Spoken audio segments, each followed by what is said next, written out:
ألم نجعل الأرض مهادا والجبال أوتادا وخلقناكم أزواجا وجعلنا نومكم سباتا وجعلنا الليل لباسا وجعلنا النهار معاشا وبنينا فوقكم سبعا شدادا وجعلنا سراجا وهاجا وأنزلنا من المعصرات ماء ثجاجا لنخرج به حبا ونباتا وجنات ألفافا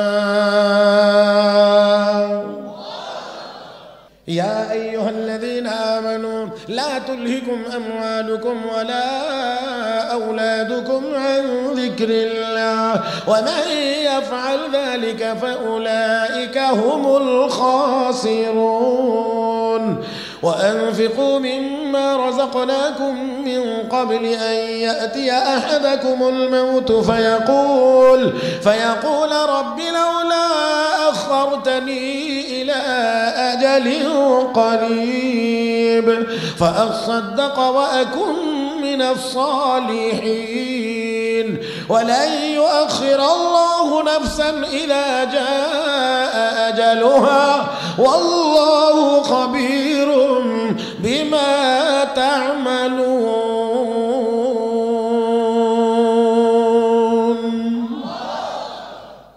নির্দিষ্ট সময়টা যখন চলে যাবে আজরাইল সামনে চলে আসবে তখন আর চাইলে একটু সময় একটুও বাড়ানো যাবে না। ও মুসলমান, আজরাইল কখন আসবে এটা আমাদের কারো জানা নাই। বিশ্ব নবী হযরত আলী রাদিয়াল্লাহু তাআলা আনহুকে বলেন, আলী রে, মানুষ মউতকে অনেক দূরে বা কাছে মনে করে। হে আলী, তুমি কতটুকু দূরে বা কাছে মনে করো? হযরত আলী বলেন, ইয়া রাসূলুল্লাহ, আমি যখন যেই নামাজে দাঁড়াই মনে করি এটাই আমার জীবনের শেষ নামাজ। আল্লাহু আকবার।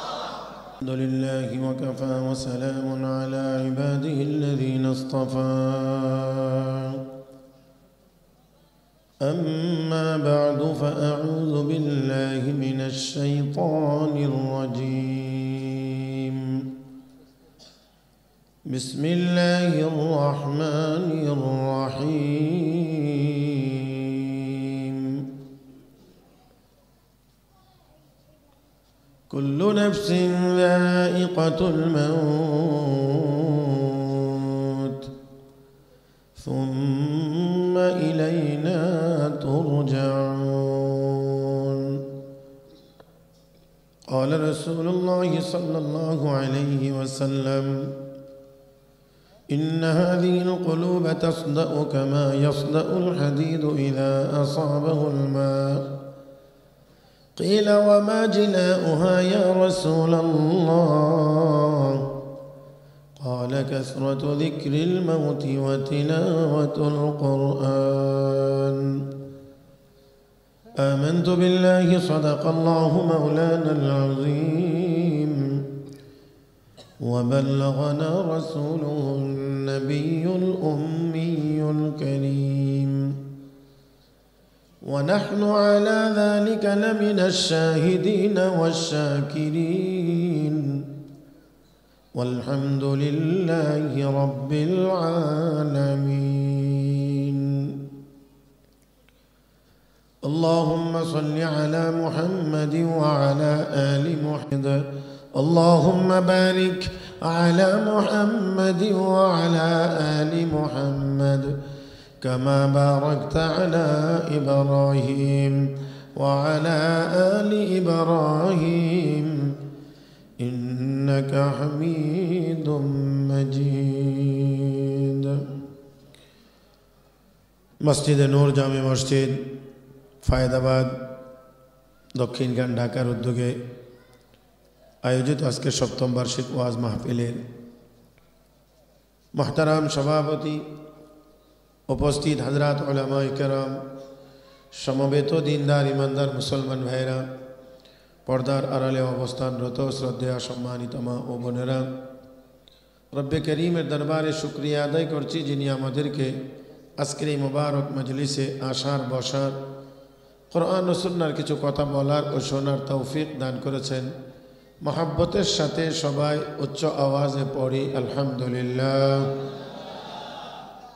যারা কষ্ট করে এখনো বসা আছেন, আরও অল্প কিছুক্ষণ সময় ধৈর্য সহকারে বসে থেকে আগ্রহ সহকারে কোরআন হাদিসের কথাগুলো শুনতে কি আপনারা সবাই রাজি আছেন? আওয়াজ করে আর একটু আওয়াজ করে বললে ভালো হয়। রাজি আছেন? মাশাআল্লাহ। নবীকে সবাই মহব্বত করেন, আমাদের নবীকে, ইসলামের নবী, দ্বীনের নবীকে সবাই ভালোবাসেন। শয়তানরে, শয়তানরে কেউ ভালোবাসেন না, একজনেও নাই। দেখেন, বুঝে শুনে কেন, একজনও নাই। নবীকে তো সবাই ভালোবাসেন, তাই না? সময় সর্বোচ্চ 30 সেকেন্ড। নবীর মহব্বত হয়, নবীর মহব্বত বোঝা যায় এমনভাবে বসতে হবে। বসাটা দেখেই যেন বোঝা যায় আপনারা নবীকে মহব্বত করেন। 30 সেকেন্ডসের পরে বলা হবে কার মহব্বত কার সাথে। যে দেখা যাক কি হয়। আগে 30 সেকেন্ড আমি দেখে নিই যে আরেকটু নড়াচড়া করতে হবে, একটু একটু নড়াচড়া করতে হবে। মাশাআল্লাহ মাশাআল্লাহ। পিছনে যে ভাইয়েরা একেবারে সীমান্ত এলাকায় আছেন, আমি আপনাদেরকে অনুরোধ করছি, মেহরবানি করে একটু সামনে আসেন। নড়ে চড়ে নতুন করে বসেন। পাগড়িওয়ালা হুজুর, তুমি কি আগাইতে পারো না? মুরব্বীরা আগে বেড়া। মাশাআল্লাহ মাশাআল্লাহ। যে আর যাদের কোনো কাজ নাই, কোনো দায়িত্ব নাই, দয়া করে এখানে কেউ দাঁড়িয়ে থাকবেন না। আলহামদুলিল্লাহ। যে মোটামুটিভাবে ঠিক হয়ে গেছে আর কি। হ্যাঁ, আর রাত্র তো অনেক হয়েছে, এখন 11:30টার উপরে। বুড়া বয়সে যত মাল্টিভিটামিনই দেন, কিছুটা ঠেকানো যাবে, কিন্তু বুড়াটারে তো আর জোয়ান বানানো যাবে না। কথা বুঝেন নাই? কারণ এখন যদি আপনারা আরো কিছুক্ষণ শুনতেই চান, একটু সবাই সোজা হন তো দেখি, একটু সোজা হন। সুবহান, পুরা মাঠ লড়ে। কি পরিমাণ গোজা হয়েছেন আপনারা, মাশাআল্লাহ। একটু আমার দিকে তাকান, আমার দিকে, একদম আমার দিক। আর কেউ না, হুজুরে পরে দেখেন, কালকেও দেখতে পারবেন। কথা বুঝছেন না? হুজুর বেজার হেন না, হুজুরের কালকেও দেখতে পারবেন, সমস্যা নেই। আমারে আবার কিছুক্ষণ পরে পাওয়া যাবে না, এই জন্য একটু আমারে বেশি করে দেখেন। আমার সাথে একটু মাঝে মাঝে কথা বলতে হবে, পারবেন তো ইনশাআল্লাহ? সবাই পারবেন? গুনার কোনো কথা হবে না, গুনাহের কোনো আওয়াজ হবে না, সওয়াবের আওয়াজ হবে। তাহলে তো আরেকটু জোরে পারবেন। সওয়াবের দরকার তো শুধু মুরব্বীরার, মরে যাবো গে। হ্যাঁ, সবার। তাহলে মুরব্বীরা আওয়াজ করেন না, দেখি যুবকেরা একটু কথা বলেন তো দেখি। আপনিও যুবকদের মধ্যে আছেন, মাশাআল্লাহ।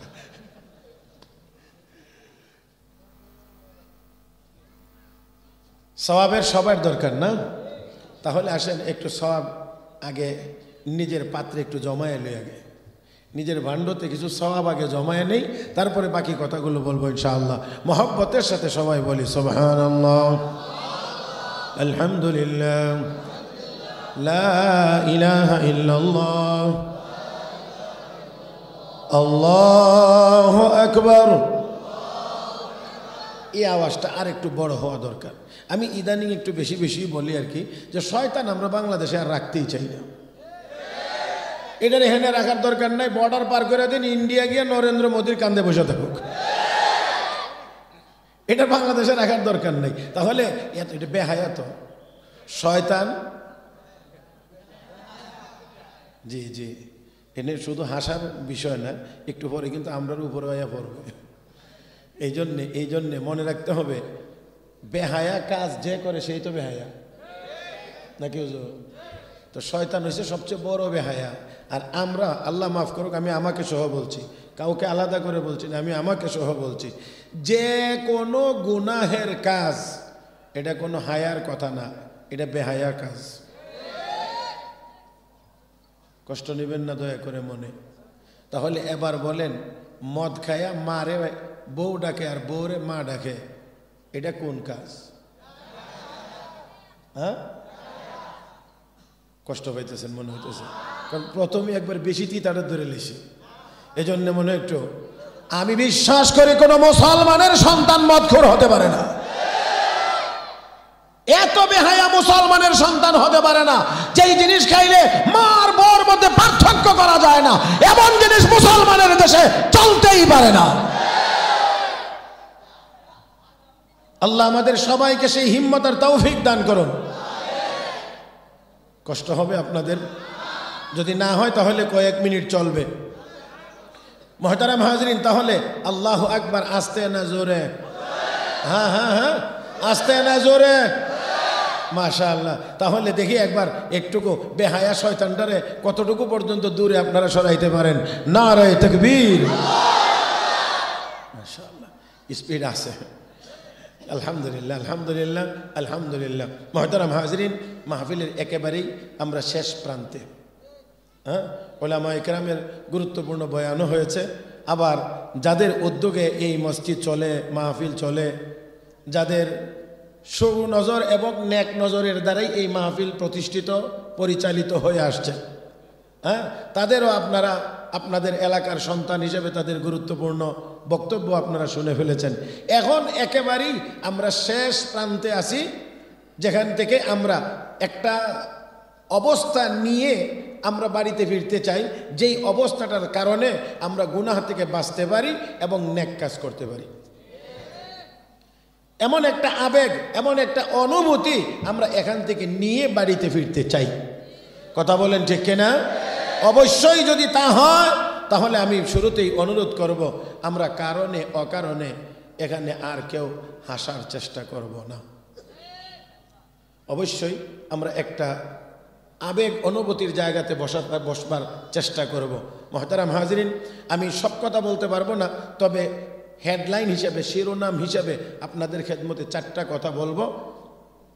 সেই 4টা কথার বিস্তারিত আলোচনা হবে না, বিস্তারিত হতে গেলে অনেক লম্বা সময়ের প্রয়োজন হবে। তারপর আমি 4টা কথা একেবারে সংক্ষেপে আপনাদের সামনে বলছি। প্রথম নাম্বার, একেবারে আমার দিক তাকায় খেয়াল করে করে শুনবেন। 1 নাম্বার, আমরা এই দুনিয়াতে কেহই ছিলাম না, এই দুনিয়াতে কেহই আসিও নাই, আমাকে আপনাকে একজনে পাঠাইছেন। বলবেন আওয়াজ করে, তিনি কে? মাশাআল্লাহ। 2 নাম্বার, আবার একটি নির্দিষ্ট সময় পার হয়ে গেলে আমরা চাইলেও কেউ দুনিয়ায় থাকতে পারবো না, আমাকে আপনাকে তিনি আবার নিয়ে যাবেন। কে? নিয়ে যাওয়া পর্যন্তই শেষ না, নিয়ে যাওয়া পর্যন্তই শেষ না, মরণ পর্যন্তই শেষ না। 3 নাম্বার কথা হলো, মরার পরে আবার আমাকে আপনাকে পুনরায় জীবিত করা হবে। 4 নাম্বার কথা হলো, এই জীবিত করেই ছেড়ে দেওয়া হবে না। দুনিয়ার জীবনে যতদিন ছিলাম ততদিনের সকল কর্মকাণ্ডের হিসাব আমার আপনার কাছ থেকে নেওয়া হবে। বলেন দেখি, কার কার কাছ থেকে নেওয়া হবে না? এটা আসতে বললেন, সবার কাছ থেকে নেওয়া হবে না। ওই দিন কোনো রকমের বাহাদুরি, কোনো শক্তি, কোনো পাওয়ার ওই দিন কাজ করবে। কয়টা কথা বলছি? একটু মিলান। আমি খুব বিনয়ের সাথে বলছি, মনটাকে একটু। খাওয়া দাওয়ার মধ্যে কে কে আছেন? এই বাবারা একটু কমাইয়া সাবা, যে মিলে বুট সাবাইতেছ, আমার কানে আওয়াজ আইলি ঠান্ডার মধ্যে তো আমারও সাবাইতে মনে চা। বাবারা দয়া করে একটু বন্ধ রাখ। জি, আমি একটি সুন্দর পরিবেশ চাই, যেখানে বসে আমরা কিছু কথা শুনলে আল্লাহর নবী সাহাবীদেরকে সামনে যেভাবে বলতেন সাহাবীরা শুনতেন, এর যেন আংশিক একটা নমুনা এখানে ফুটে ওঠে। গুরুত্ব থাকা চাই। যেই কাজে গিয়ে গুরুত্ব কম হবে সেই কাজ তত অসুন্দর হবে, যেই কাজের মধ্যে যত বেশি গুরুত্ব থাকবে সেই কাজ তত বেশি সুন্দর হবে। হযরত ইমাম মালিক ইবনে আনাস রাহমাতুল্লাহি আলাইহি, হযরত ইমাম মালিক ইবনে আনাস রাহমাতুল্লাহি আলাইহি মদিনার ইমাম, ইমামু দারিল হিজরা, হাদিসের ক্লাসে বসা হাদিস পড়াইতেছিলেন, দার্স দিচ্ছিলেন। জামার ভিতরে বিষাক্ত পোকা কামড়াইতেছে। উনি একেবারেই চুপচাপ, কোনো শব্দ, নড়া চড়া কিছুই করেন না। অন্যান্য দিন যতক্ষণ তিনি পড়াইতেন, আজকেও ঠিক এই কামড়ের ভিতর দিয়েই ততক্ষণ সময় তিনি পড়াইছেন। পড়ানো শেষ করে এবার ছাত্রকে বললেন, জামাটা উঠাইয়া দেখো তো কিসে কামড়াইতেছে। ছাত্র গিয়ে দেখে জামা উঠাইয়া পিঠের অধিকাংশ জায়গাতেই এই বিষাক্ত পোকার কামড়ের চিহ্ন আছে। ছাত্র আশ্চর্য হয়ে বললেন, হযরত, যখন প্রথম টের পেয়েছিলেন তখনই যদি বলতেন তাহলে তো এতগুলো কামড় আপনাকে খাইতে হতো না। হযরত ইমাম মালিক ইবনে আনাস রাহমাতুল্লাহ আলাইহি তখন বলছিলেন, আমি তো আল্লাহর নবীর হাদিস পড়াইতেছিলাম। যদি বুঝেন তাহলে সুবহানাল্লাহ আর একটু জোরে হবে। আমি তো নবীর হাদিস পড়াইতেছিলাম, আল্লাহর নবী তো এই হাদিস আমার কাছে পৌঁছাইতে গিয়ে দান শহীদ করেছিলেন। আমার নবী তো এই কথাগুলো আমার কাছে পৌঁছাইতে গিয়ে তায়েফে রক্ত ঝরিয়েছিলেন। আমার নবী তো এই কথাগুলো আমার কাছে পৌঁছাইতে গিয়ে নামাজের সেজদায় উটের ভুঁড়ির বোঝা আমার নবী সহ্য করেছিলেন। এতটুকু কামড় যদি আমি সহ্য করতে না পারি, রাসূলের হাদিসের ক্লাস যদি আমি বন্ধ করে দেই, কোন চেহারা নিয়ে হাসরের ময়দানে নবীর কাছে হাউজে কাউসারের পানি পান করার জন্য যাব? কোন চেহারা নিয়ে যাব? সেই জন্যে আমি এই কামড় সহ্য করেছি, যাতে করে আল্লাহর নবীর সামনে গিয়ে দাঁড়ানোর মতো অন্তত একটু সুযোগ আমার জন্য থাকে। এটা হলো হাদিসের ক্লাস। আর এখানে আমরা কোরআন হাদিসের কথাই শুনবো। এই জন্যে ভরপুর আজমতের সাথে আমরা শুনবার চেষ্টা করব। আল্লাহ যেন আমাদেরকে তৌফিক দান করেন। বলছিলাম চারটা কথা। এক নাম্বার কথা হলো, আমরা দুনিয়াতে ছিলাম না, আমরা দুনিয়াতে আসি নাই। আমাকে আপনাকে দুনিয়াতে পাঠানো হয়েছে। কে পাঠাইছেন?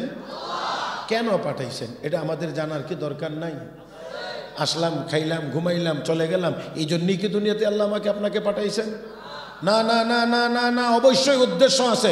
দুনিয়াতে আমরা সামান্য একটা কাজও উদ্দেশ্য ছাড়া করি না। তো আমরাই যদি উদ্দেশ্য ছাড়া করি না, এই বিশাল প্রজেক্ট মানুষ সৃষ্টি, এই প্রজেক্টটা তো ছোট না।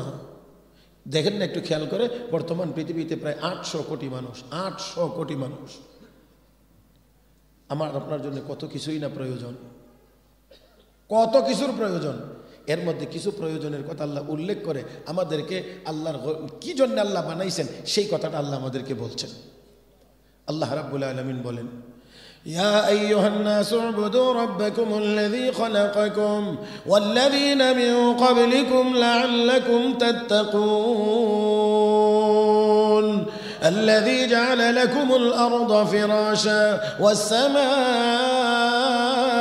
بناء وأنزل من السماء ماء فأخرج به من الثمرات رزقا لكم فلا تجعلوا لله أندادا وأنتم تعلمون।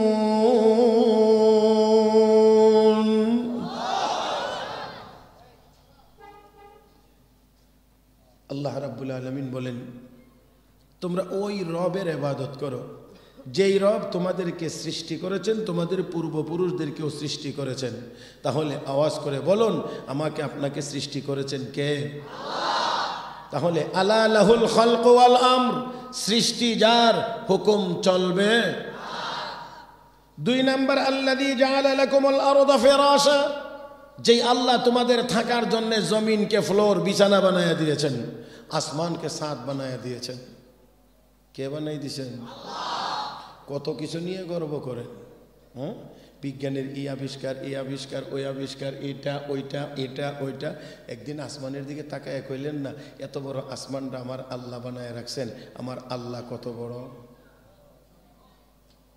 হ্যাঁ, এই যে আসমান, এটা এটা এটা কিসের কিসের দিয়ে বানাইছেন? এই ছাদরা কিসের বানানো? কাপড় দিয়ে ছাদ বানাইছেন। পিলার কটা? হ্যাঁ, খুঁটি অনেকটি। তো আসমানের খুঁটি কো? হ্যাঁ, কষ্ট হবে নাকি? আমি কিছু কথা আপনাদের ভিতরে দিতে চাই। এত বড় আসমান, এত বড়, এত বড়, কত বড়? এটা সীমানা কোথায়? কয় হাজার কিলোমিটার গেলে সীমানা পাওয়া যাবে? সায়েন্সের যারা আছেন তারা বলেন।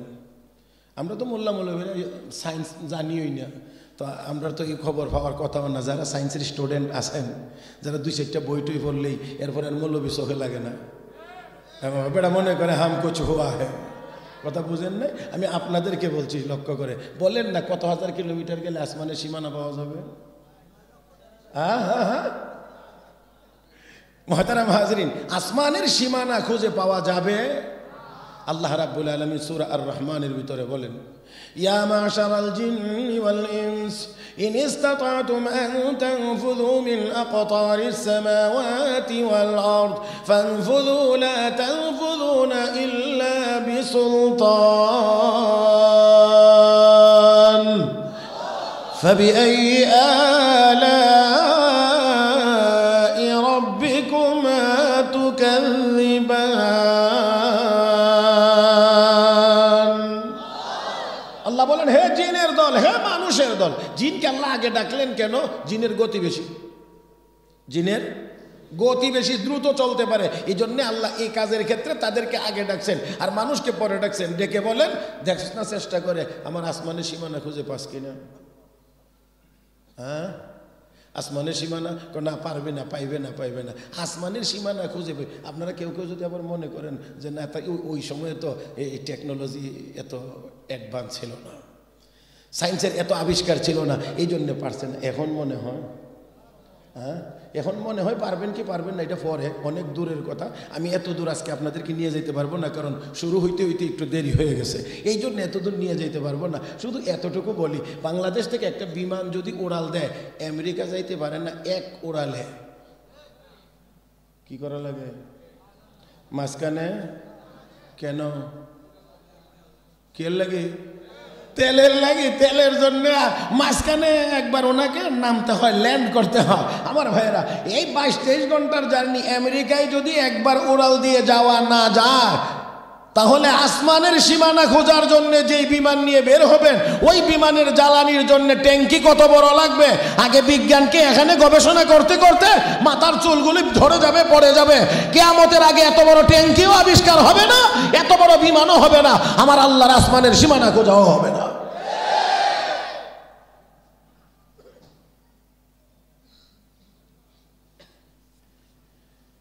আল্লাহ আপনারা আমার চেয়ে বেশি ভালো জানার কথা। আমি হজের থেকে আসার, গত কোন সনে জানি, হজের থেকে আসার সময় দেখি হঠাৎ করে মনে হইল এত বড় একটা বিমান, প্রায় 450 প্যাসেঞ্জার, ব্যাগ এক একজনের সাথে 3.5 করে। বলে 3.5 কেমনে? বড় বড় 2টা, ছোট ছোট 2-3টা। কথা বুঝেন নাই? গড়ে 3.5। এতগুলো জিনিস নিয়ে, এত বড় একটা বিমান, এতগুলো প্যাসেঞ্জার নিয়ে এইভাবে 38,000 39,000 ফুট উচ্চতায়, 40,000 ফুট উচ্চতায়, 37,000 ফুট উচ্চতায় এইভাবে উড়ে চলে, এত 900-950 কিলোমিটার গতিতে। এটার বিমানের এই ইঞ্জিনের তেল লাগে কত? মানে এটা আমি কই গিয়া কোনছে, কোনো কিতাবেও তো নেই। তারপরে খুঁজে খেয়েছে দূর পাইছি, মানে খোঁজ নিয়ে ভুল হইতেও পারে, এটার মধ্যে অসম্ভব না। তারপরে যতটুকু পাইছি সেটা হলো আল্লাহ একটা মডেলের, একটা বোয়িং কোম্পানির 747 একটা মডেল আছে বিমানের, মোটামুটি বড় সাইজ আর কি, সোজা কথা। তো এই 747 মডেলের বিমানের জন্য নাকি প্রতি সেকেন্ডে তেল লাগে 4 লিটার। সর্বনাশ। সব কিছু এবার মিলানো শুরু করলাম মেশিনের টিপে গিয়ে দেখলাম যে প্রতি ঘন্টায় বিমানের তল চলার জন্য তেল লাগে 14,500 লিটার। 6 ঘন্টা উড়ার জন্য বিমানের দরকার হয় প্রায় 88,000 লিটার তেল। তো আরও যদি 1 ঘন্টার তেল এক্সেস নেওয়া লাগে, মোটামুটি 1 লাখ লিটার তেল নিয়ে বিমানটা সৌদি আরবের জন্য উড়াল দেওয়া লাগে। বাকিটা আপনারা সায়েন্সের স্টুডেন্টরা বাইরে গিয়ে হিসাব করেন। এখন আপনারা যদি আসমানের সীমানা খুঁজবার নিয়ত করেন, তাহলে ওই বিমানের ট্যাঙ্কিটা কত বড় বানাইবার চিন্তা করতে হবে। আগে এই চিন্তায় শেষ করতে পারবেন কিনা, তারপরে হলো পরেরটা। আমার ভাইয়েরা, তাহলে এবার আমার আল্লাহ কিয়ামত পর্যন্ত আনেওয়ালা সকল সায়েন্টিস্টদের চোখে আঙ্গুল দিয়ে আমার আল্লাহ দেখায় বলেন, খালাকাস সামাওয়াতি বিগাইরি আমাদিন তারাউনাহা।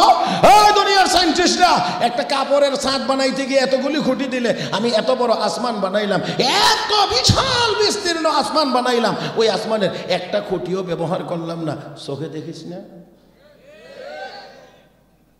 তারপরেও কি মনে করে যে তোরা ওই কিছু, আমি না?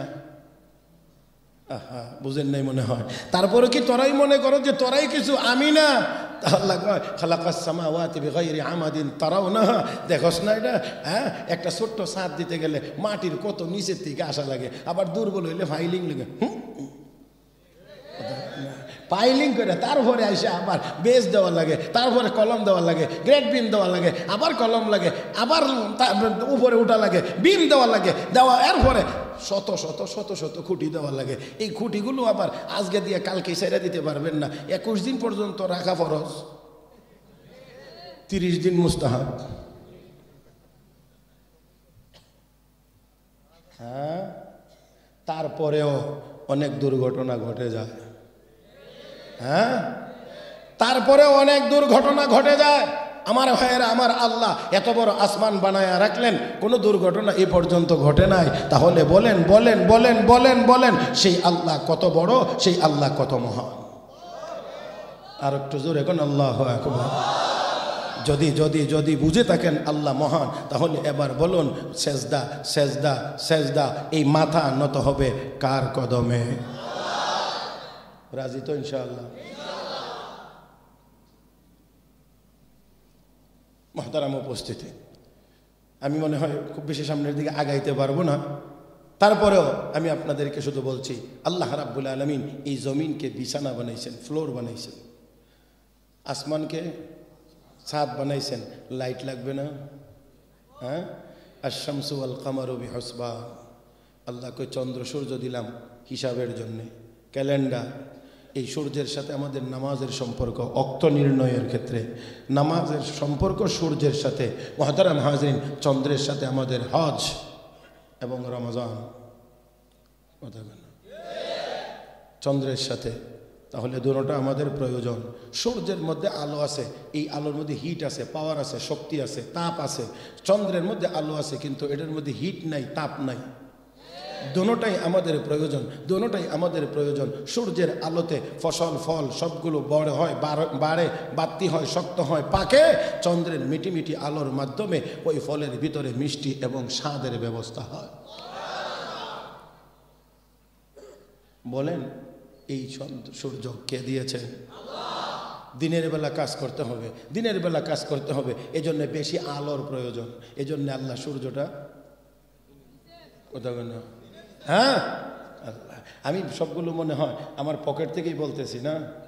হ্যাঁ, তাহলে আসেন কোরআন খোলেন, রব্বে করিম বলেন, আলাম নাজআলিল আরদা মিহাদা ওয়াল জিবালা আওতাদা ওয়া খালাকনাকুম আজওয়াজান ওয়া জাআলনা নাওমাকুম সুবাতা ওয়া জাআলনাল লাইলা লিবাসান ওয়া জাআলনান নাহারা মা'আশা ওয়া বানাইনা ফাওকাকুম সাব'আন শিদাদা ওয়া জাআলনা সিরাজান ওয়াহাজা ওয়া আনজালনা من المعصرات ماء ثجاجا لنخرج به حبا ونباتا وجنات ألفافا।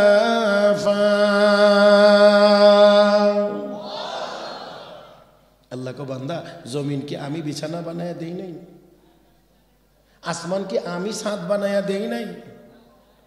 আল্লাহ আল্লাহ আল্লাহ।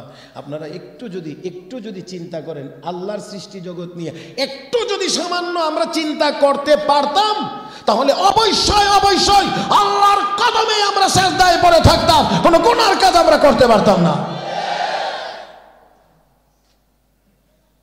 إن في خلق السماوات والأرض واختلاف الليل والنهار لآيات لأولي الألباب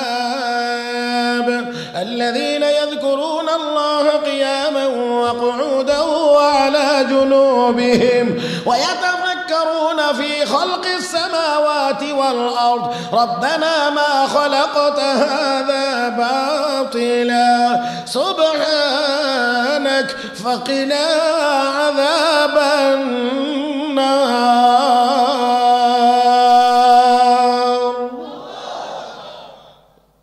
সবাই মিলে একসাথে একবারে সমস্বরে একবার আল্লাহু আকবার বলেন তো।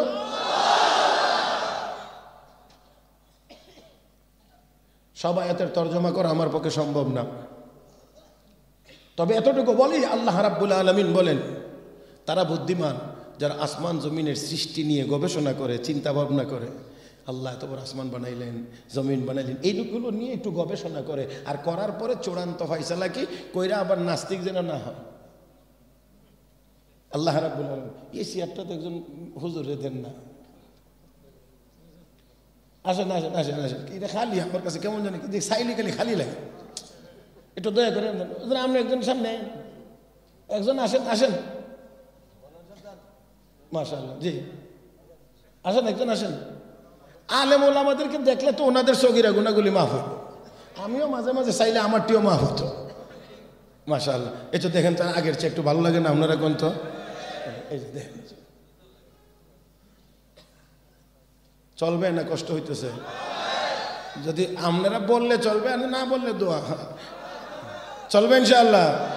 আলহামদুলিল্লাহ আলহামদুলিল্লাহ আলহামদুলিল্লাহ। বলছিলাম আসমান জমিনের সৃষ্টি নিয়ে একটু গবেষণা করবে, আর করার পরে চূড়ান্ত ফয়সালা, চূড়ান্ত সিদ্ধান্ত কি বলবে?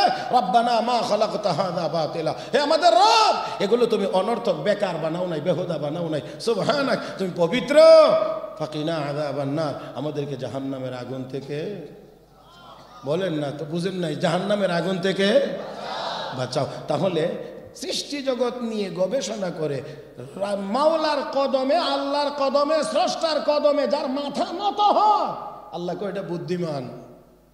আর আমরার দেশে যেটা উল্টা কহিটারে কো বুদ্ধিমান।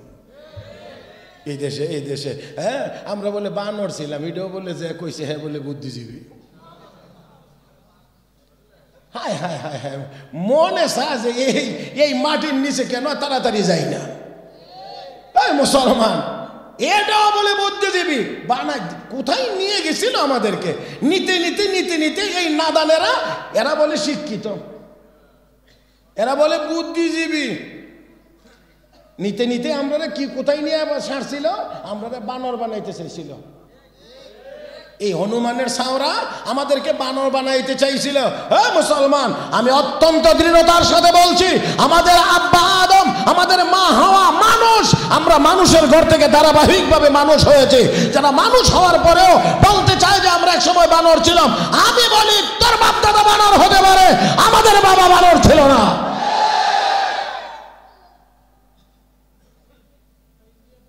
মুহতারাম হাজিরিন, আমি বলতে চাই এই বাংলার জমিনে বিগত দিনগুলোতে খোটার জোরে বহু ছাগল নাচানাচি করেছে, বহু ছাগল নাচানাচি করেছে খোটার জোরে।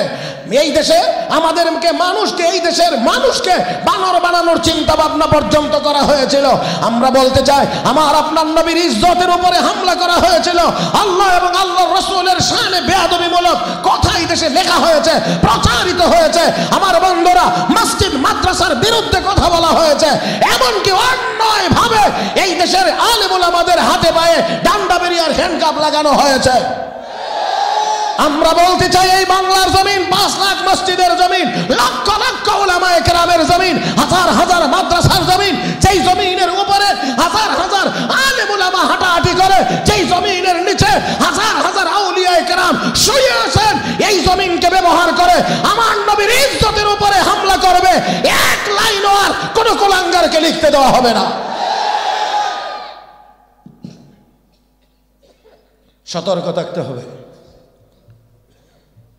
মুসলমান।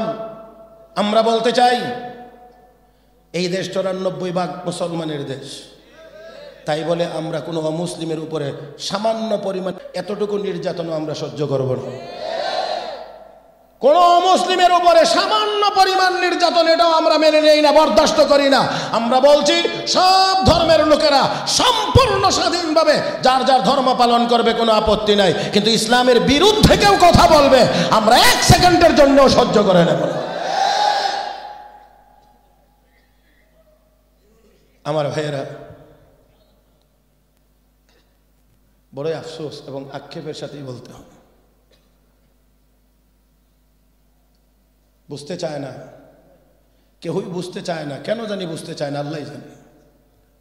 যতই উলামায়ে কেরাম সতর্ক করেছে, সাবধান করেছে, অনুরোধ করেছে, ততই যেন উল্টা বুঝেছে। কথা ছিল, কথা কয় না, উল্টা সমঝিলে রে রাম। এটা আসল কথাটা জানেননি, এটা কিন্তু আমরা শূন্য শূন্য অনেকে জানি। এক হিন্দু ভদ্রলোক হাঁটতে হাঁটতে ক্লান্ত, কথা বুঝেন নাই, এখন আর হাঁটতে পারে না, এই জন্য রাস্তার কিনারায় বসা কইতেছে, একটা ঘোড়া দিতে যদি রাম, একটা ঘোড়া দিতে যদি রাম, একটা ঘোড়া দিতে যদি রাম। এর অর্থ হইলে একটা ঘোড়া হইলে ঘোড়ার পিঠে সওয়ার হয়ে যাইত। এমন সময়ে আরেক লোক ঘোড়া নিয়ে যায়, কিন্তু বাচ্চাটা দুর্বল, হাঁটতে পারে না, কথা বুঝেন নাই, ঘোড়ার বাচ্চাটা দুর্বল, এটা হাঁটতে পারে না। এখন এসে কতে নে এটা কান দিল, একটা ঘোড়া দিতে যদি। তো এখন সে নিজেই হাঁটতে পারে না, এখন মাথার উপরে উঠছে আর একটা ঘোড়ার বাচ্চা, এখন কাঁধে নিয়ে হাঁটে আর কয় উল্টা সমঝিলি রে রাম, উল্টা সমঝিলি রে রাম। আমি চাইছিলাম আমি ঘোড়ার পিঠে সওয়ার হইব, এখন ঘোড়াই আমার পিঠে সওয়ার হইছে, উল্টা সমঝিলি রে রাম। হ্যাঁ, ওই তখন উল্টা বুঝতো। ওই দেশের উলামায়ে কেরাম হিতাকাঙ্ক্ষী দরদি হয়ে অনেক কথা বলেছিলেন, কিন্তু উল্টা বোঝার কারণে পরিণতি কি হয়েছে? শাইখুল হাদিস ইবনে শাইখুল হাদিস আল্লামা মামুনুল হক সহ অসংখ্য উলামায়ে কেরামের হাতে পায়ে যারা ডান্ডা বেরিয়ার হ্যান্ডকাপ লাগিয়েছিল, আল্লাহ তো ঘুরে সেই ডান্ডা বেরিয়ার হ্যান্ডকাপ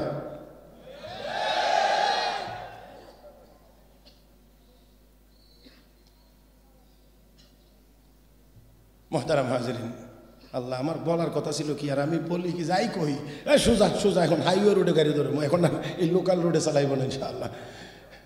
আসুন আসুন, বলছিলাম যে আল্লাহর সৃষ্টি জগৎ নিয়ে চিন্তা গবেষণা করে সর্বশেষ বলে কি, আল্লাহ তুমি এগুলো বেকার বানাও নাই, তুমি পবিত্র। আর আর চিন্তা গবেষণা করে যেটা গিয়ে বলে দেয়ার ইজ নো গড, হ্যাঁ, আল্লাহ বলতে কিছুই নাই। এটা এটা এটা হইল আবু জাহেলের নাতিপতি। আসতে বললেন মনে হয়, এটা যারা যারা চিন্তা গবেষণা করে করে করে করে সর্বশেষ গিয়ে দেয়ার ইজ নো গড, আল্লাহ বলতে কিছুই নেই, তাহলে বুঝতে হবে এটা একেবারে আবু জাহেলের সাক্ষাৎ নাতি।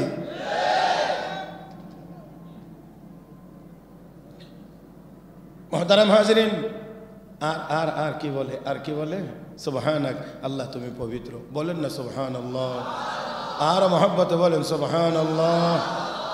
খারাপ লাগে সুবহানাল্লাহ বলে না? আমরা আমরা আসলে গুনার পথে চলতে চলতে না আমাদের কলবের উপর একটা আবরণ পড়ে গেছে, ময়লা পড়ে গেছে। এখন মানে দিনই কাজ, দিনই কথা, সুবহানাল্লাহ আলহামদুলিল্লাহ, মজাটা আমরা পাই না।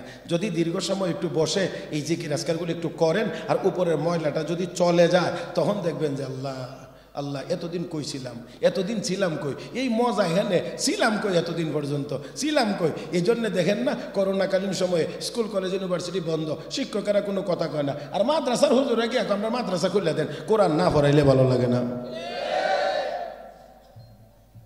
কোরআন শরীফ না পড়াইলে ভালো লাগে না, পড়াইলে ভালো লাগে, পড়লে ভালো লাগে, কোরআনের তেলাওয়াত। আর আমি তো আলহামদুলিল্লাহ সুম্মা আলহামদুলিল্লাহ, বয়ানের ভিতরে এমনি একটু তেলাওয়াত বেশি হয় আমার, কিন্তু এই তেলাওয়াত বেশির দ্বারা আপনারা কতটুকু আরাম তৃপ্তি পান সেটা পরে, আগে আমার আমার আমার আমার নিজের তৃপ্তির জন্য আমার তেলাওয়াত একটু বেশি করতে হয়। কারণ যত কিছুই দেখি, যত কিছুই শুনি, সঙ্গীত শুনি, ইসলামী গজল শুনি, আরও যা কিছু শুনি, কিন্তু সব কিছু গান বাদ দেন তো, গান তো এটা কোনো জিনিসের মধ্যেই পড়ে না। আপনারা অনেক কিছু মনে করেন আর কি, এটা বিনোদন, এই দন ওই দন, ইত্যাদি এই যে বেজাবে অনেক কিছু, আসলে এটি আমরা গণার মধ্যেই আয় না। কারণ কারণ হয়েছে এটা একবার কইলে কদ্দুর ভাল লাগলে দ্বিতীয়বার আর কম লাগে, 3 নম্বর বারে যদি এটাই বদলায়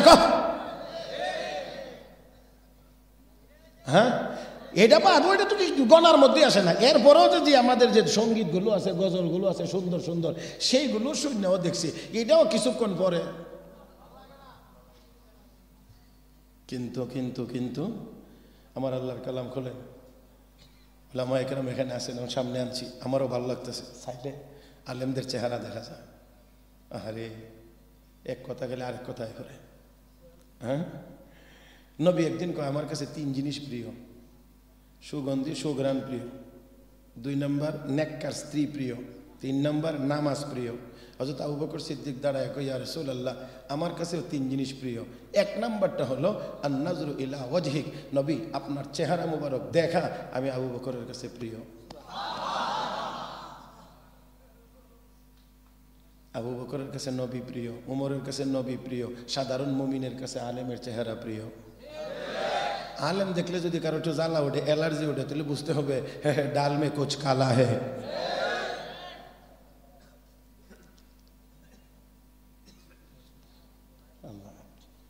ওয়াজ কি বেশি তিতা হয়ে যেতেছে কেন?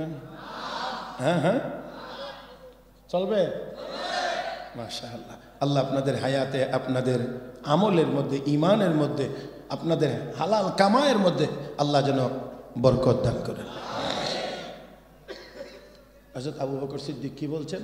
আন-নাজরু ইলা ওয়াজহিক, হে নবী আপনার চেহারা দেখা আমার কাছে বড় প্রিয়, আপনার চেহারা দেখা আমার কাছে বড় প্রিয়, আপনার চেহারা দেখা আমার কাছে বড় প্রিয়।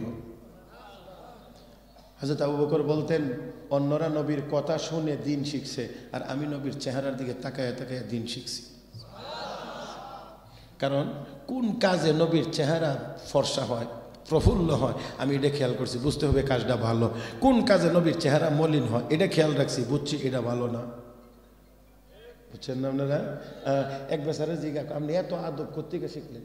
আপনি যে এত আদব, এত শিষ্টাচার, এই শিষ্টাচার, এই আদব আপনি কোথায় থেকে শিখছেন? বেয়াদবের কাছ থেকে। বেয়াদবের কাছ থেকে। ইডা কেমনে? বেয়াদব যেটা কইরা বেয়াদব হয়েছে, আমি ইডা ছাইরা আদব বলা হয়েছে। কথা ঠিক না? যাক, আজকের মাজমাটা একেবারে আমার মনোপুত হয়েছে আর কি। মাইকটা একটাও মোটামুটি ভালোই ছিল, তবে রাত্রের জোয়ান কালটা হইলে একটু ঠিক মতো ওয়াজ করা যাইত আর কি। তো যাক, এরপরও আলহামদুলিল্লাহ একেবারে কম হবে না, তবে ওই খাওয়ানির সিস্টেম জানে আবার হুজুররা বেশি খাওয়াইতে চাইলে অল্প অল্প করে দেওয়া লাগে। তো আমিও চিন্তা করছি রাত একটু বেশিতে যেহেতু শুরু করছি, একবারে যদি বেশি দিতাম চাই তো আপনারা আবার আমার রাইকে চলে যাবেন। এই জন্য অল্প অল্প করে দেই যাতে উঠতে যাইতে না পারেন। কথা বুঝেন নাই? ওয়াজের বয়স আবার বেশি দিন হয়েছে না, 32 নম্বর বছর চলে এখন। এখানে যারা বসে আছেন অনেক যুবকদের বয়সও 32 বছর হয়েছে না। হ্যাঁ, তার মানে অনেকে রুহু জগতে থাকতেই আমি ওয়াজ করি। এই জন্যে আপনাদেরকে একটু একটু জমায়া রাখার আল্লাহর রহমতে কিছুটা হিকমত আল্লাহ দিয়েছেন এতদিনে, এতটুকু হয়েছে। মুহতারাম হাজরিন, তাহলে আসুন বলছিলাম আল্লাহ রাব্বুল আলামিনের সৃষ্টি জগৎ নিয়ে চিন্তা গবেষণা করো, মালিকের কদমে যে সেজদায় পড়ে যায় মাথা মতো করে, এটা হলো প্রকৃত অর্থে আল্লাহর গোলাম এবং আল্লাহর বান্দা, এবং সে হলো বুদ্ধিমান। জোরে জোরে জোরে, এটা হলো বুদ্ধিমান, এটা হলো বুদ্ধিমান। কি বলে? সুবহানাক, আল্লাহ তুমি পবিত্র। ফাকিনা আযাবান নার, আল্লাহ আমাদেরকে জাহান্নামের আগুন থেকে বাঁচাও। আওয়াজ করে বলেন সকল মুসলমান, জাহান্নামে কি আমরা কেউ যেতে চাই?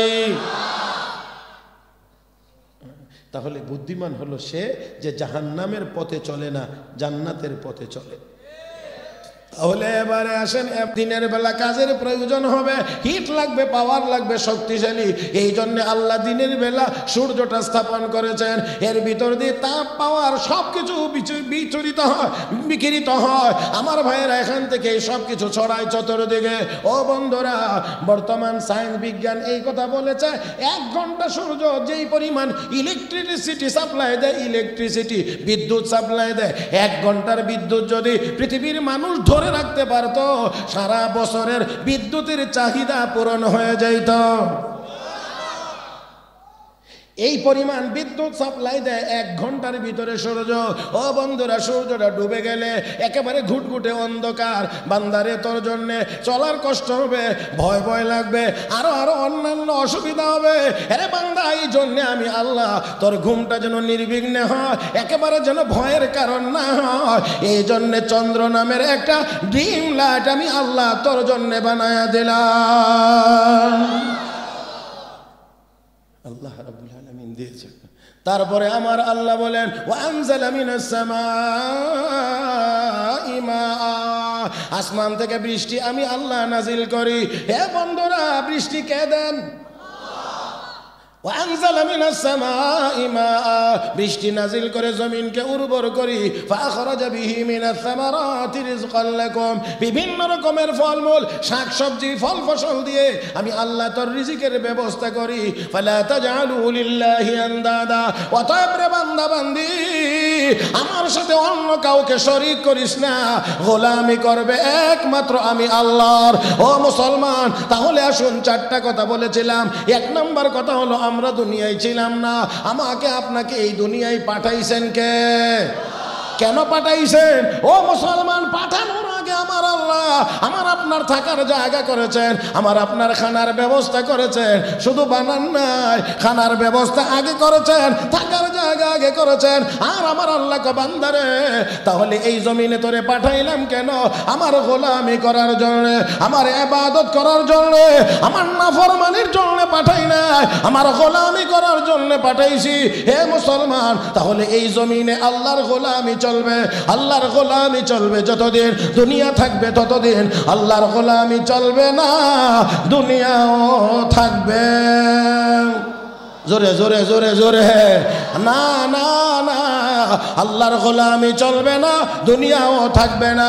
যতই কাফের বেঈমানরা দুনিয়া ভরপুর থাকুক না কেন, সায়েন্স টেকনোলজি যতই অ্যাডভান্স হোক না কেন, আমার নবী বলেন লা তাকুমুস সাআ হাত্তা ইউকালা ফিল আরদি আল্লাহ আল্লাহ আল্লাহ আল্লাহ বলার মতো একজন ইমানদার থাকবে, দুনিয়া থাকবে।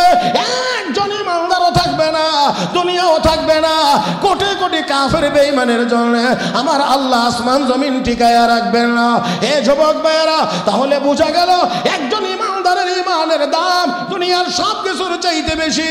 হে মুসলমান, অনুরোধ করে বলছি, যুবকদের মাথায় হাত রেখে বলছি, ও যুবক, তুমি ইহুদির সন্তান না, তুমি কোনো খ্রিস্টানের সন্তান না, তুমি কোনো বৌদ্ধিস্টের সন্তান না, তুমি কোনো অগ্নি পূজারী আর মূর্তি পূজারীর সন্তান না, তুমি একজন মুসলমান, আল্লাহর বান্দা, নবীর উম্মত। তোমার সৌজন্যে আসমান জমিন টিকে থাকবে। অতএব তুমি আর আমি দুনিয়ার কোনো কাফের বেঈমানের মতো চলাফেরা করতে পারি না।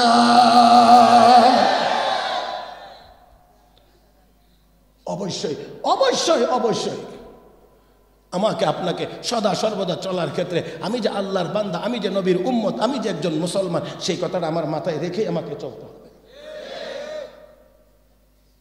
দুর্ভাগ্য দুর্ভাগ্য দুর্ভাগ্য, আমাদের ভুলে গিয়েছি আমাদের পরিচয়, ভুলে গিয়েছি আমাদের পরিচয়। সিংহের ঘরে জন্ম নিয়ে কেউ নিজেকে শিয়ালের বাচ্চা মনে করা যেমন বোকামি, মুসলমানের ঘরে মুসলমানের ঘরে জন্ম নিয়ে সেও যদি মনে করে আমি ইহুদি খ্রিস্টানের চেয়ে নিচে, তাহলে এটাও হবে চরম বোকামি। দুনিয়ার সব ইহুদি খ্রিস্টান এক পাল্লা, আর তোমার আমার মতো একজন দুর্বল ইমানদার আর এক পাল্লা। তাহলে বোঝা যা সব কাফের বেঈমানের চেয়ে একজন দুর্বল ইমানদারের পাল্লা ভারী হয়ে যাবে।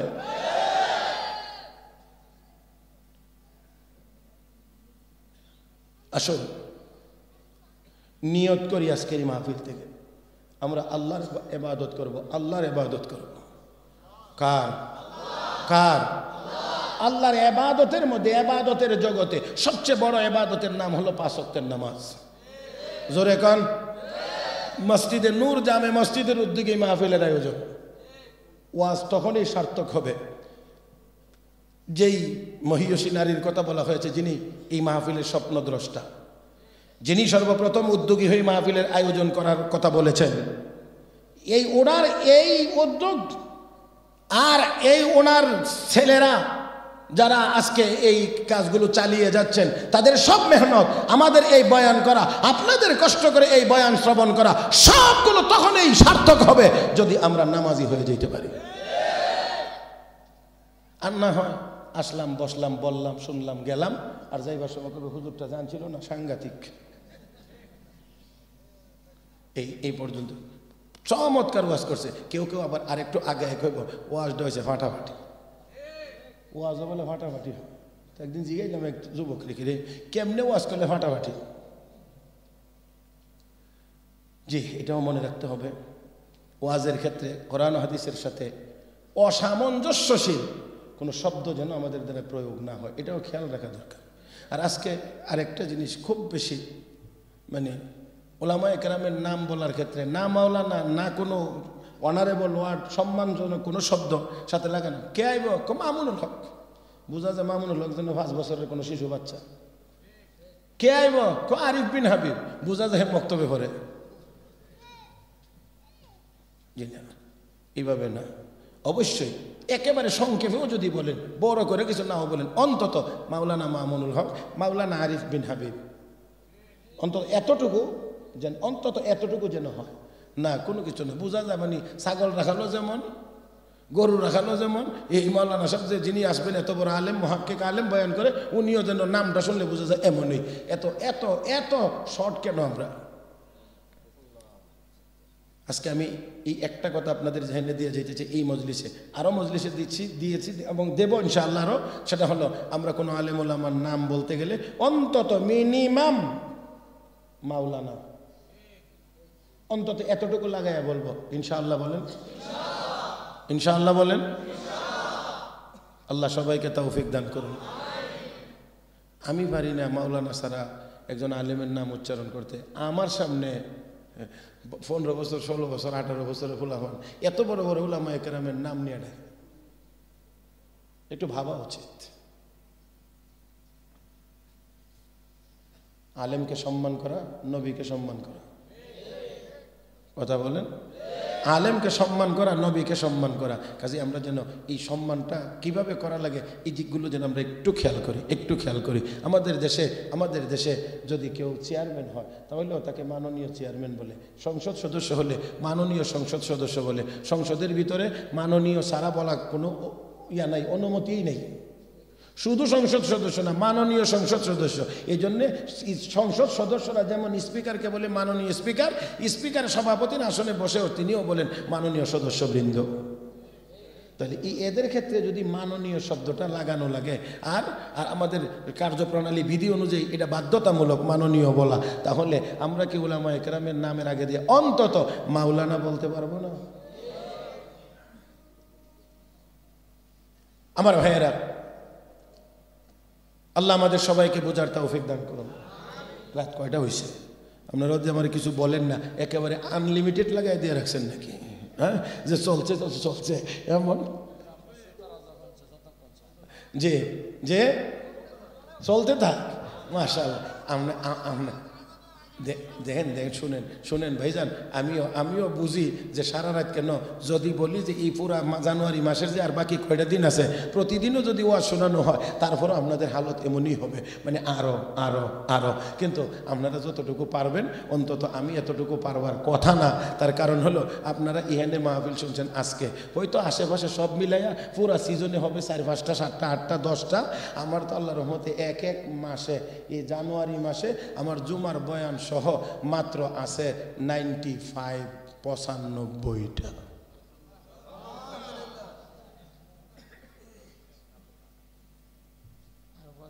জি, তো অতএব আমি আপনাদের সাথে কোলাইতে পারবো না। আমাকে প্রতিদিন আগামীকালকের 3 মাহফিল, 2টা সিলেটের ভিতরে, একটা সুনামগঞ্জের ভিতরে, মাগরিব থেকে শুরু হবে, মাগরিবের পরে আসার পরে রাত 10টা। আমি এখন কোথায় আর আগামীকালকের প্রথম মাহফিল কোথায়, বয়ান কোন টাইমে? আমি ব্রাহ্মণবাড়িয়া আমার যাওয়ার ইচ্ছা আল্লাহ যদি নেওয়া, মাহফিল শেষ করে যাবো কোন সময়, ঘুমাইবো কোন সময়, আবার সিলেট যাবো কোন সময়, মাগরিবের পর থেকে 3টা বয়ান করবো কোন সময়। এক সপ্তাহ খালি আমার সাথে ঘুইরা যদি আবার আপনারা, এটা কি উত্তর খান না দক্ষিণ খান? দক্ষিণ খান। এই দক্ষিণ খান যদি এক সপ্তাহ ঘুরাই আইন না ছেড়ে দেওয়া যায়, তো আগামী এই 28শে ফেব্রুয়ারিতে আসার পরেও আপনার কাছে সাক্ষাৎ করতে গেলে মাফ চাই যাইতে পারতাম না।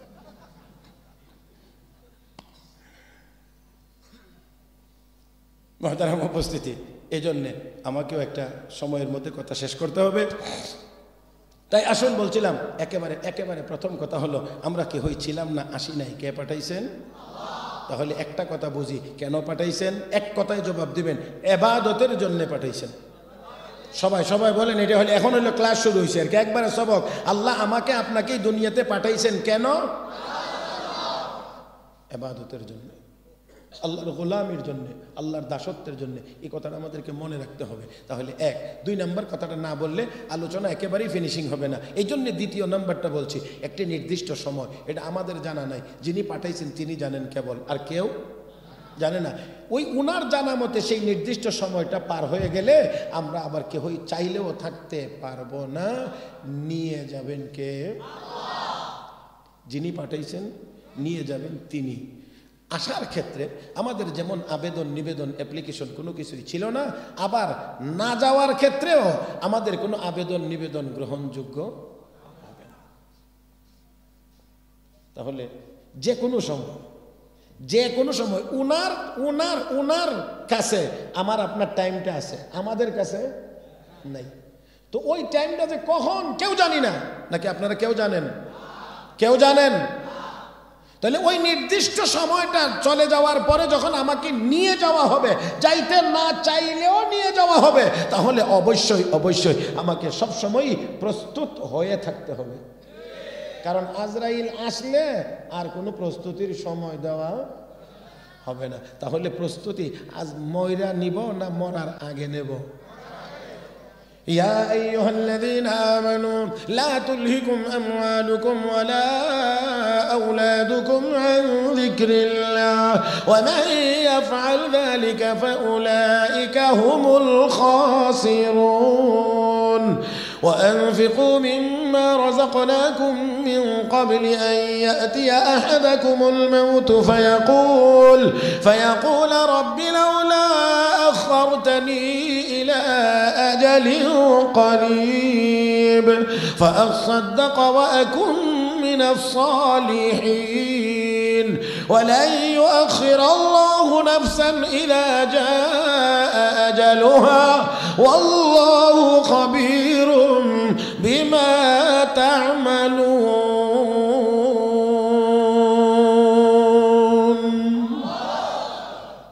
নির্দিষ্ট সময়টা যখন চলে যাবে, আজরাইল সামনে চলে আসবে, তখন আর চাইলে একটু সময় বাড়ানো, একটুও বাড়ানো যাবে না। ও মুসলমান, আজরাইল কখন আসবে এটা আমাদের কারো জানা নাই। বিশ্ব নবী হযরত আলী রাদিয়াল্লাহু তাআলা আনহুকে বলেন, আলী রে, মানুষ মউতকে অনেক দূরে বা কাছে মনে করে। হে আলী, তুমি কতটুকু দূরে বা কাছে মনে করো? হযরত আলী বলেন, ইয়া রাসূলুল্লাহ, আমি যখন যেই নামাজে দাঁড়াই মনে করি এটাই আমার জীবনের শেষ নামাজ। আল্লাহু আকবার। কোন নামাজ? কোন নামাজ? শেষ নামাজ। যখন যেই নামাজে দাঁড়ায় মনে করি এটাই আমার জীবনের শেষ নামাজ, আর এক ওয়াক্ত নামাজ আমার জীবনে নাও হইতে, এই নামাজটা কেমন হবে? ওই নামাজটা কেমন ভাবে? এটাই আমার জীবনের শেষ নামাজ। আর আমরা মসজিদের নামাজ পড়তে গেলেও মনে করি আচ্ছা এখন একটু তাড়াতাড়ি করে লে, পরে ভালো করে পড়ুন। এই করতে করতে মরার আগে আর এক ওয়াক্ত নামাজও ঠিক মতো পড়া না। এই জন্য মসজিদে গেলে দেখবেন যুবকেরা কি তাড়াহুড়া করে, এর থেকে বুড়াটি আরো বেশি। আপনারা রেখেছি না, আপনারা নাই, অন্য ধরনের বুড়াটি রেখেছি আর কি। আর এমন বদ অভ্যাস আপনার থাকলে আপনারাও খুশি জান।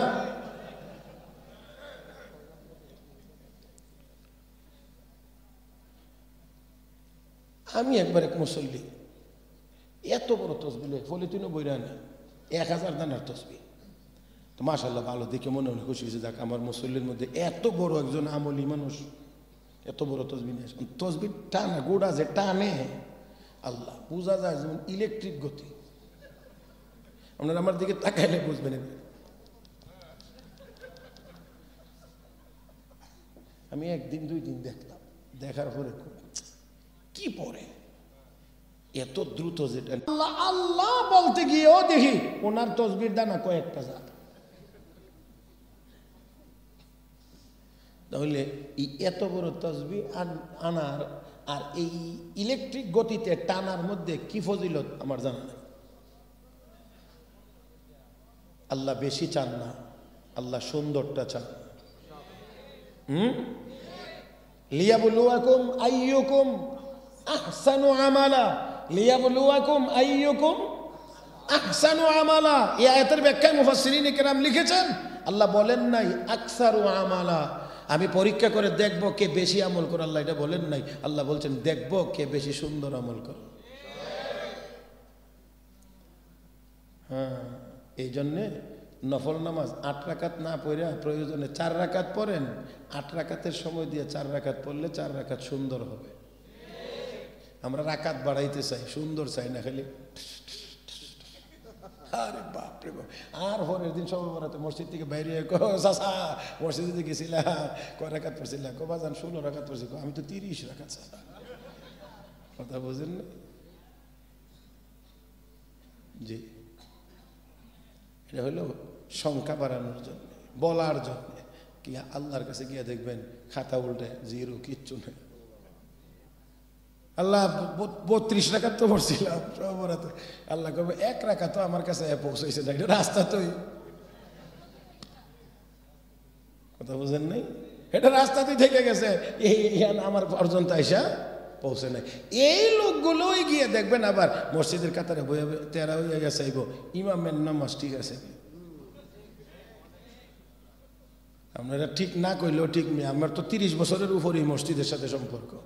আপনারা কেউ না কইলেও তো ঠিক, কারণ এগুলি তো আমি দেখতে দেখতে দেখতে দেখতে আমার পকেটে সবগুলোতেই তো এগুলো জমা আছে। মুসল্লি কত প্রকার ও কি কি উদাহরণ সহ সব আমার জানা আছে। এগুলো বললে আবার সবাই সহ্য করতে পারবেন না। কিছু মুসল্লি দেখবেন অযথাই মসজিদ দেখেন আছে। আর মুয়াজ্জিন হইলে তো উপায় নেই, ইমামের উপরে দিয়ে যেই তুফান যা। আর মুয়াজ্জিন হইলে তো উপায় নাই, খাদেম হইলে তো সর্বনাশ। হ্যাঁ, এগুলির উপরে মোটামুটি একটু গবেষণা করে দেখছি, একটাও ঘরের বউ সাথে পারে না, একটাও পারে না। ওইখানে গেলে বিড়ালের মতো, মসজিদে আইলে সিংহের মতো গর্জন দিয়ে ওঠে। আমরা তখন বুঝি মসজিদে কেন কেরকেরা। আসল কথা হলো এখানে যে রাগটা জমছে, এখানে তো আর প্রয়োগ করতে পারে না, সবটাই ছেড়ে দিছে মসজিদের মুয়াজ্জিনের উপর দিয়ে।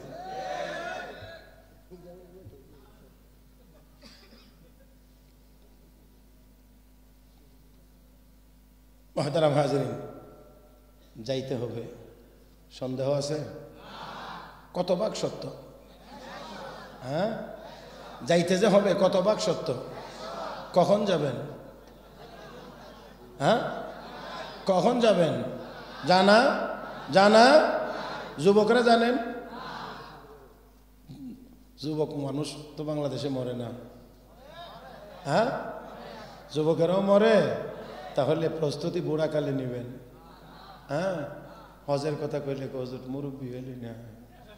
হ্যাঁ, এখন হজ করলে, আমার নিজের কানে শুনছি একবার কইতেছে, এখন হজ করলে হজ ধরে রাখতে পারো?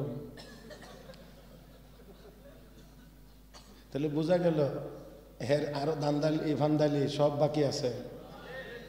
হ্যাঁ, নিয়ত আছে আরো কিছু নিয়ে সব খায়া পকেট বইরা এর হরে তাই এবার দোয়া করেন কি হয়েছে হজে যা।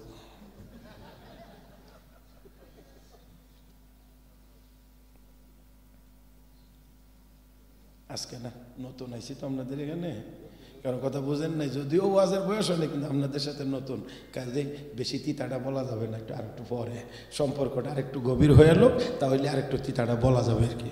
কি কোন বেশি আরো যদি হিট মারি তাহলে আবার একটু সমস্যা। জি জি জি, রাখেন রাখেন না, আমার বেশি আবেগ দেখেন না, কারণ আমি জানি তো গত 2-4 বছর আগে, আনুমানিক যে 4 বছর আগে বাংলাদেশের এক জেলার এক থানায়, নামও বলবো না, যে আমার দাওয়াত আলোচনার বিষয় হলো সুদ ঘুষ। মোটামুটি চমৎকার না? তো সুদ ঘুষ হলে আমার বিষয়, আমি বললাম বিষয় যুগোপযোগী, সময় উপযোগী, অত্যন্ত জরুরি, কিন্তু সহ্য করতে পারবো না আপনার শ্রোতারা। কোন হুজুর কোনো অসুবিধা নাই? ঠিক আছে, কোনো অসুবিধা নাই। তো গেছি, বয়ান শুরু হয়েছে, মোটামুটি ওয়াজ অর্ধেক যখন গেছে, এরকম চেয়ারের মধ্যে বসা, আল্লাহ মাফ করো, এক মুরব্বীকে ঠিক এই মিডল পয়েন্টে থেকে, মাঝামাঝি জায়গার থেকে এই ডাইন সাইডে দেই, একজন মুরব্বী দাঁড়ায়, হুজুর হুজুর, আমি কি কাজ হয়েছে যেটা বলছিলাম, হুজুর অনেক কষ্ট করে হুজুর আপনার দাওয়াত দিয়ে আনছি, নবীর জীবনী থেকে একটু ওয়াজ করেন। মনে মনে বললাম যে আমার ওয়াজে অ্যাকশন হয়েছে। এখন শ্রোতা তো বেড়ার দিকে খুব ক্ষিপ্ত হচ্ছে, তা আমি তো বুঝতেছি, আমি বলছি আপনারা চুপ থাকেন, নীরব থাকেন, নীরব। মুরব্বীরে বলছি, মুরব্বী আপনি একটু বসেন বসেন, আমি নবীর জীবনী থেকে এখন ওয়াজ করবো, বসেন। বেটা খুব খুশি হয়ে বসছে, জানে না যে এর পরের মেডিসিনটা কি আইতেছে, কথা বুঝেন নাই। তারপরে আমি বললাম যে মুরব্বী শোনেন, আমার নবীর জীবনী এত পবিত্র, এত পবিত্র, এখানে কোনো বিন্দু পরিমাণ গুনাহের কোনো কালো দাগ নাই। আমার নবীর 63 বছর জীবনের ভিতরে একটা টাকাও সুদ খায় নাই, একটা টাকাও ঘুষ খায় নাই। এবার যখন সিস্টেম পাল্টায় আবার শুরু হয়েছে, পরে আর 10 মিনিটের বেশি সহ্য করতে পারে না, হাই অ্যান্টিবায়োটিক চলছে এখন। তখন গেছে গা, এখন স্টেজ থেকে নামার পরে এলাকার উলামা একরাম হুজুর জাগা মতো হয়ে গেছে গা। বলে কি হয়েছে? তিনি বয়সে যেমন মুরব্বী, আমাদের এলাকার সুদখোরদের মধ্যেও উনি মুরব্বী।